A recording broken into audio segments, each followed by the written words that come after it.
Hello everyone, welcome to this week's GT Sport Daily Race and Strategy Guide. It's week number 9 of 2022, we're in the Group 3 machinery and we're heading to the Nurburgring 24-hour layout in Germany for what is the last daily race C before Gran Turismo 7 launches in just around about 4 days from when I'm doing this recording. Detailed settings for this one are just the 2 laps to get round, tyre weight at times 4, fuel at times 2, it's just the racing medium tyres available, there's no mandatory rules in terms of tyres or pit stops.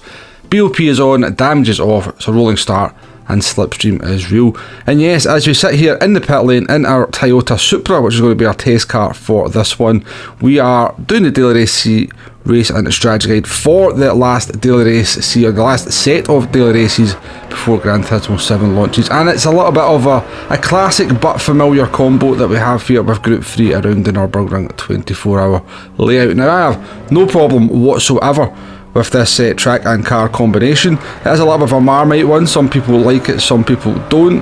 The Nurburgring 24 hours on the Nordschleife is not quite as popular as a lot of people believe. It definitely does seem to appeal to some people more than others. What I do have a problem with in this race though is that it's the exact same settings and even time of day that we had when we did this race just about 3 to 4 months ago. It might even have been less than that, I can't quite remember.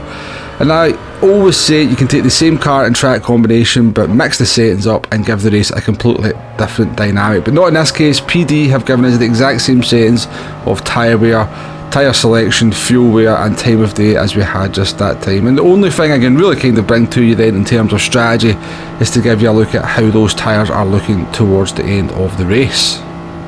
And the answer to that is they are not too bad at all. You can see the tyres there in the bottom left hand corner, around about maybe 15% worn on the rears and around about 10 to 12% on the fronts. Now we did adjust the brake balance during the course of the race. We started on 2 to the rear and I moved it to 1 to the rear. I actually think maybe 1 or 0 on the Toyota Supra would be ideal to keep that tyre wear nice and even. Some players will suffer with tyre wear a little bit more towards the end than others, but it shouldn't be too much of an issue overall for most of the players out there. But that's really pretty much all I can bring to you in this one. Of course, that just means this race is a boring no-stopper. Very hard to overtake on the Nordschleife part of the track as well.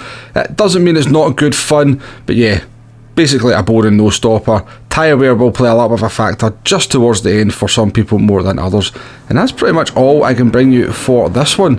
I didn't check the pit loss or anything because it's non-applicable. Going to guess it's round about that kind of 20 to 22 second mark, which of course means that it's just out the window for any kind of strategy, because no matter how bad you are on the tyres, you are never going to make up 22 seconds, particularly with how hard it is to overtake around this track as well. But yeah, a little bit disappointed on PD's part. I was hoping for maybe something a little bit more spectacular to see Daily Race C out before Gran Turismo 7 launches. Very excited for that, can't wait now. It seems for a long time we've been waiting to get to this point where it's just around the corner, and it is very much around the corner, so very much looking forward to getting my teeth stuck into Gran Turismo 7. We will be live streaming this one over the course of the week a couple of times as we approach that very important date. And we should have some good fun there as well. In terms of car selection, the Toyota Supra was the best car last time we did this. I think some people did use the Corvette as well. Basically, you need a car with lots of oomph for the straight at the end, which is basically where all the racing is done. So I just want to end the video here, but it's a little bit of a sad but happy moment at the same time, because it's very much the end of an era here. There's going to be a lot of people out there. This is probably going to be the last GT Sport Daily Race C racing strategy guide they're going to watch on this channel. Obviously GT7 comes out in 4 days from now. A lot of people, I'd imagine the majority of people who are watching this video have been watching these strategy guides over the years. We're going to be moving on to Gran Turismo 7, myself included. I don't intend turning my back completely on Gran Turismo Sport. I will do strategy guides for Daily Race C for at least a couple of months, see how the numbers are, see whether I can keep up with the schedule, because I've got no idea what Gran Turismo 7 is going to bring us in sport mode, which is a little bit bonkers. 4 days from launch, we know absolutely nothing about sport mode, so there may well be like a Daily Race C in there that I've got to do a guide for. There may well be an endurance race in there that I would also be doing a guide for as well, so it's all about whether I can keep up with the schedule. But we won't be turning our back completely on GT Sport straight away. We'll certainly do Daily Race C strategy guides for a couple of months. They may be in a kind of much more condensed format. They'll try and find a bit more of a quick fire way of doing it. But yeah, we are moving on to Gran Turismo 7. It is inevitable.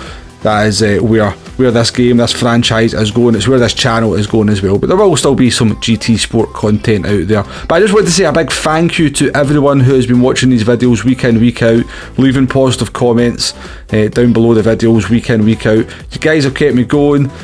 Sometimes when these races get regurgitated, that it's the same combination or it's a bit of a boring combination, sometimes the motivation to do the guide can be a little bit difficult. But because of you guys out there watching these videos, positive comments, I'm happy to do them. I'm always happy to try and help people. Hopefully the videos have been helpful over the years. I've certainly had a lot of positive comments in that regard as well. So again, just it's that kind of thing. It's the motivation to keep you going. But I'm very much looking forward to Gran Turismo 7, what it's going to bring with the sport mode. New lease of life for the channel, hopefully as well. But yeah, as I said, just a huge thank you to everyone who's been watching these videos week in, week out. It is the mainstay of the channel at the end of the day. We've seen a little niche in the market a couple of years ago. Nobody was really doing anything like this. A lot of lap guides out there, but nobody was really doing race guides. And it kind of gave me an opportunity to make a YouTube channel, and here we are, 3,000 subscribers later. So yeah, just as I said, a very, very, very big thank you. If you've made it to this part of the video, thank you very much. That took me 38 minutes to do that flyover of the Nurburgring 24 hours. So if you made it to this part of the video, truly appreciate it. You're the 2 true stars of the channel. Catch you on the next one. Catch you on Gran Turismo 7. Have a good week, and let's go racing. Goodbye now.